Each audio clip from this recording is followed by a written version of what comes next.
Hi everybody, welcome to my live cast. Today we're going to talk about CBD and cannabis for women's health specifically. So I'm Ezra. I am a cannabis consultant. You can find me at ezrahelps.com or join my Facebook feed, Ezra Helps. And today I'm passionate about this issue, but it's hard to put so much information into one live cast. So I'm going to try and condense it. But first off, I want to say I'm not a doctor. But the beauty of cannabis is that you don't need a doctor. Cannabis is a non-toxic medicine. And moderate use of cannabis for men and women has not been shown to have any negative health risks. All of the health risks around cannabis are with heavy use or chronic use. So safe, moderate use of cannabis has many benefits. And I've made it my life to try and explain to people the benefits of cannabis because we're trying to reduce symptoms in people's ailments. We're trying to increase their quality of life and reduce medication that they don't want. And so a great way, if you're feeling nervous about cannabis, you've never tried cannabis, or you're wondering about using a conventional medical approach versus trying cannabis, is to just compare the drug that's already available and pick your ailment, whether it's pain, whether it's menstrual cramps, whether it's endometriosis, whether it's something involving other ailments of the body, bone loss, osteoporosis. And then do your research and compare those meds and then look at how cannabis can affect that same symptom or issue, and then compare the side effects. So my approach is always to go with the safest medication, the safest approach to healing, and often that's cannabis. So I'm going to talk about some issues around women's health, and I'm going to talk about the endocannabinoid system, how it's different in women, how women respond differently than men.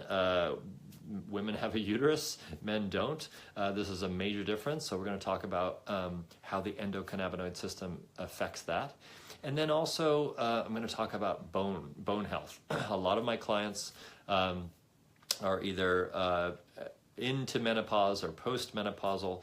And so bone health and osteoporosis is an important thing to look at in late stage life. So first of all, the issues. Also, if you're watching now and you have any questions, you can put a question right into the feed there, and I'll try and take a break and look at those as I go along. So let's get started.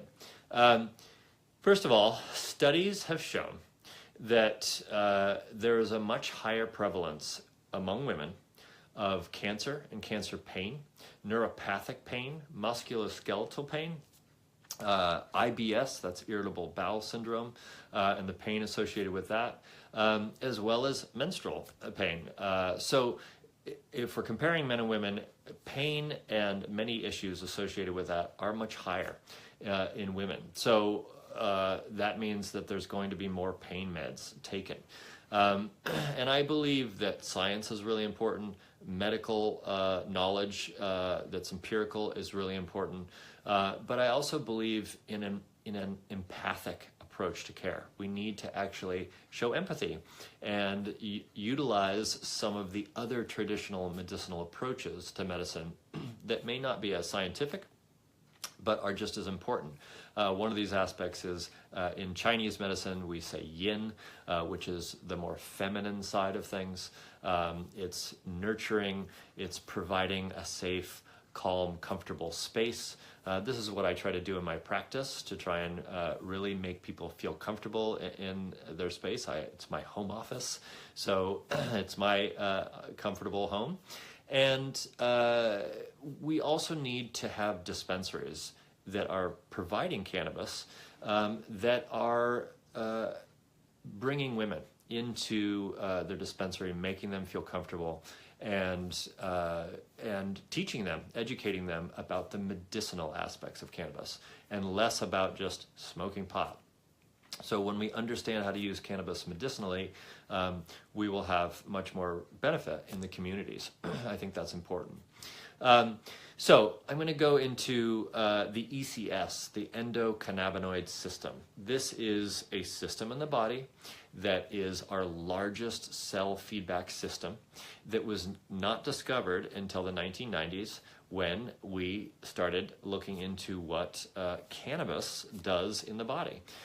We realized that, yes, we get stoned when we smoke pot, but what is happening? How are the cells responding? And what they unearthed, what they uncovered, was this really complex system that releases chemicals already in the body. They're called endogenous chemicals that are cannabinoids, and we call them cannabinoids, as in cannabis, because the cannabis plant produces chemicals that mimic the chemicals in the system. So it's really fascinating.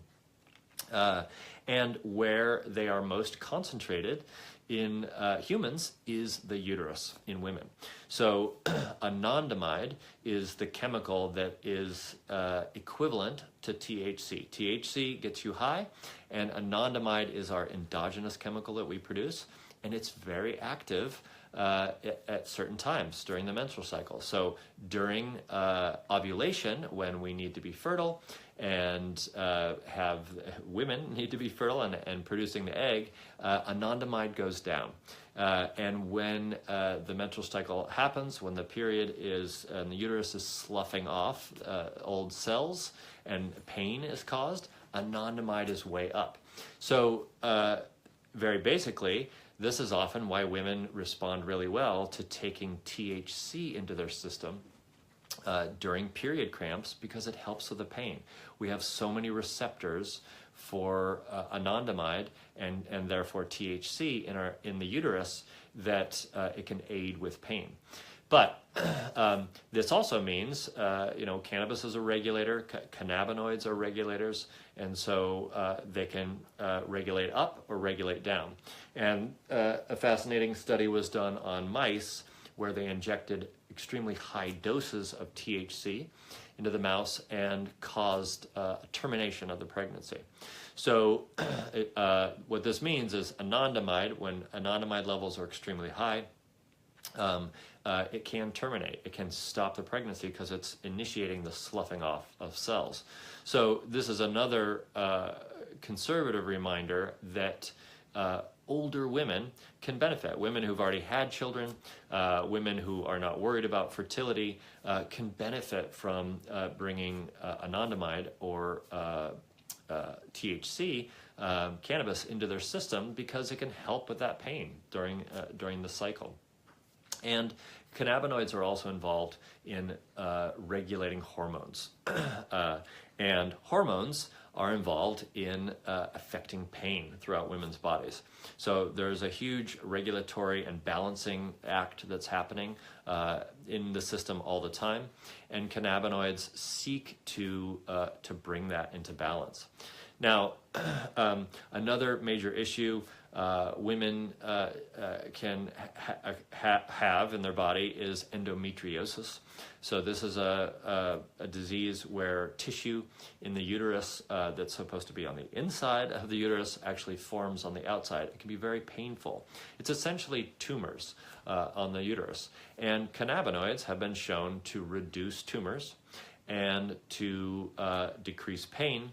So endometriosis and cannabinoids are a very simple one-to-one relationship in terms of something one might try to alleviate pain and reduce the symptoms of endometriosis.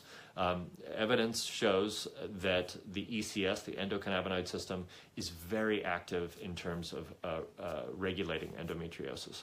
So, and there's a lot of drugs that are available, conventional medicines, that are trying to combat and reduce endometriosis that can have a lot of side effects. So I think, again, it's a very conservative first step. Try CBD, which is the decaf version, the non-psychoactive version of cannabis, or try THC if you live in a legal state and you can access it. So that's a major issue involving the reproductive tissues of women. Now, stepping into, and let me just check to see if any questions are here. Stepping into older women and postmenopausal, we have the prevalence of osteoporosis.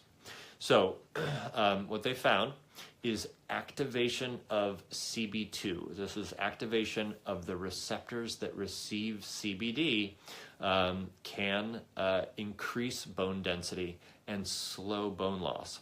So the research is very new on this, but CBD has been shown to activate the system and help decrease bone loss and increase density. Just seeing a question here. Here it says, will CBD or cannabinoids affect fertility long-term for young women? This is a great question. The studies on fertility and cannabis for women are debatable. Some people find that it can be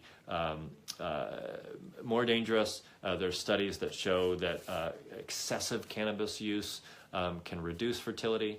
But I would say, again, moderate use. So what I consider to be moderate use is once a day. Once a day, a few puffs of marijuana a day is moderate. If we're going into many joints a day, much cannabis consumed a day, that's less moderate. And the body is responding to these chemicals that come from the cannabis plant as they come in, because we recognize them. So if we're thinking about something happening long-term, the data does not show that there's a long-term damage to fertility, a long-term damage to tissues. So when we're talking about a study on mice where they inject huge doses of THC and essentially terminate the pregnancy of the mice, this is very hard to replicate in humans. You would have to consume huge amounts. And if that were to happen, that a pregnancy was terminated, the uterus is going to regenerate cells. And so long term, it's not going to have the same effect. At least that's not shown in the data. So my personal opinion is medical science is way more conservative around cannabis and pregnancy than it needs to be. Also, I'm comparing that to the drugs that are used for pregnant women or women who are in fertility stage of their life. There are drugs that they're called tetragens. They're drugs that actually a whole class of drugs that harm the fetus. So cannabis is not considered a tetragen yet. The debate is still unsettled, and in general, it's non-toxic. So it's also a question of, are you abusing the drug or are you using it medicinally? If you're using it medicinally, we want to use as little medication as possible, so we use it moderately. I hope that helps with the question there. Talking about CBD and bone health. This is new research. They're just discovering that. But CBD is readily available. It comes from the plant. CBD is the secondary molecule of cannabis.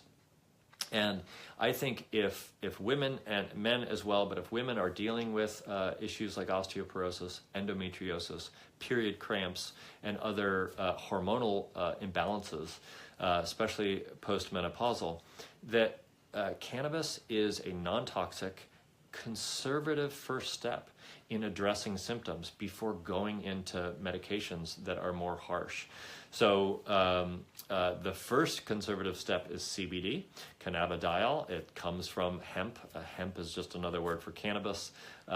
So it's made with plants that are very low in THC, that don't get you high. So you can actually do a course of CBD, and that's what I recommend, that people try CBD, start with a low dose first, but you try it for at least 30 days. And you need to get the CBD systemic in your body. It has to build up in your body. And if you find that you have reduced pain, that your symptoms of your ailment and your disease are more mitigated, your sleep's regulated, possibly your mood and hormone cycles are regulated, this could be the CBD having that effect. And then what we're ultimately trying to do is reduce the meds that we might be taking, these more powerful pharmaceuticals. It doesn't mean that pharmaceuticals are bad. It just means that the FDA, the Federal Drug Administration, has a very specific guideline for how meds get approved. And so medications need to be laser focused in what they do. Cannabinoids are affecting the whole system. They're regulating the whole system. So it's difficult for the FDA to approve these meds, on top of the fact that it's federally illegal.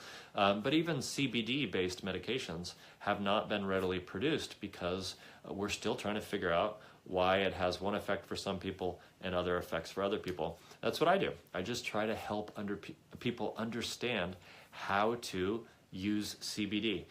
Women who are advanced in years, how can they use it for pain relief, for helping with sleep, helping with diseases like fibromyalgia, endometriosis, pain in the body. And it's a really conservative way of going about taking something that might help with these things without reducing the quality of your life, without having harmful side effects, and without getting high. That's the great thing about it. So that is my basics today. Trying to keep it under 15 minutes. You can join the discussion at Ezra Helps, facebook.com/Ezra Helps. You can contact me from my website, EzraHelps.com, and I'm here to help. Thanks for tuning in. Take care.